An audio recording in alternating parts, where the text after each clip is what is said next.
Hey guys, welcome back to LoR Explained. Today, we're going to be looking at a deck that holds very dear to my heart called Kinkou Elusives. So, this deck was the very first deck I crafted and used to climb the ladder all the way from iron to gold. Now, the deck has fallen a little bit out of favor in the current meta, which sucks, but I do think it's still a very solid strategy purely due to the consistency of the deck. So, for those of you who are newer to Legends of Runeterra, or just need a quick refresher, Kinkou Elusives was a tier 1 deck for the longest time.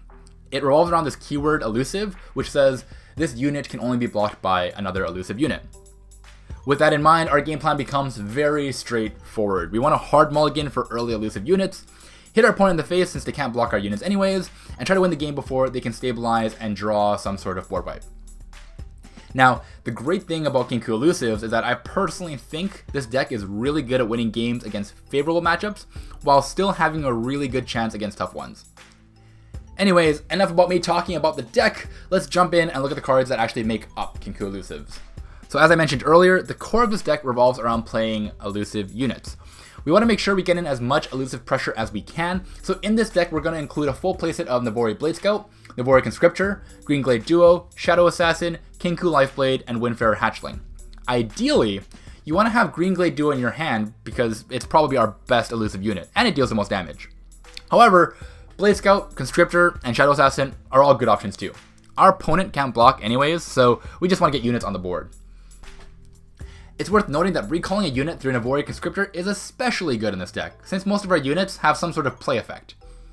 Anyways, we also have Kinkou Lifeblade, which is just a great unit that helps keep us alive throughout the game because of lifesteal, while Windfarer Hatchling is just a bomb that helps us close out the game. So what about the other units in our deck? Well, the rest of our units just synergize well with our elusive theme. For example, we have Omen Hawk and Jewel Protector. These are two cards that just help make our elusives bigger. Kinkou Wayfinder is great, and also synergizes really well if you already have a duo on the board. Since Wayfinder summons 3 units total, it'll give Duo a +3/+0 stat line, which is amazing. Also, we only have 6 non-Ionia cards, so Wayfinder is going to hit Allegiance almost all the time. The last unit in our deck is Zed, and he's probably the most lonely dude in the deck. Zed's got a cute combo where he can help buff Green Glade Duo by 1 damage since he creates a shadow every time he attacks, but in the end, he pretty much is just in the deck for curve reasons. I've had some beginners ask me why we didn't include Solitary Monk, and it's because although Solitary Monk has a great stat line, we don't really want to be recalling our units. Solitary Monk just kind of slows down our clock, and because we have cards like Duo and Hatchling, we actually benefit from having a wide board. Okay, moving on to the last part of our deck is our spells. The goal with our spells is to protect our units. Elixir of Iron, Twin Disciples, and Deny keep our units safe against removal spells. Twin Disciples also has the added benefit of giving us the choice to buff our creature by 3 damage, which we can use to help close out the game. Finally, Will of Ionia is just a super flexible addition to the deck. We use it as a tempo play to recall our opponent's units, but there are some scenarios where we would want to recall our own units for value. So hopefully now you have a better idea on how the deck works. So here are 3 tips to keep in mind when playing Kinkou Elusives. First, if you're up against an aggro deck, you want to try to develop your board faster than they can. Feel free to chump block with your 1-drops to help you outrace your opponent. Secondly, against control decks, your most important objective is to be able to protect your units with spells until you can push for the win. Keeping an Elixir, for example, can help keep your units out of range from Thermogenic Beam and Mystic Shot, 2 of the most popular removal spells in the format right now.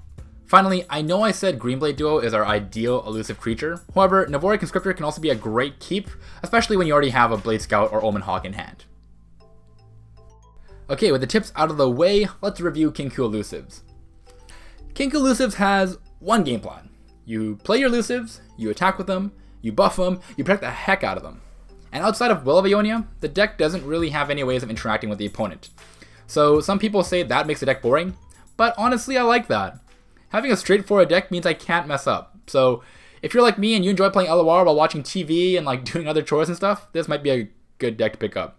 Jokes aside, the deck's also criminally cheap.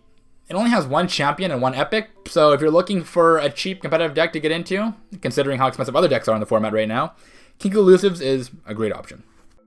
Okay, so that's all I pretty much have to say about Kinkou Elusives and Legends of Runeterra. Thank you so much for watching. If you liked the video, please feel free to leave a like. It lets me know that you're enjoying the content. And if you want to see more Legends of Runeterra Explained, click on that subscribe button and that bell icon to get alerts every time I post a video. Till next time, peace.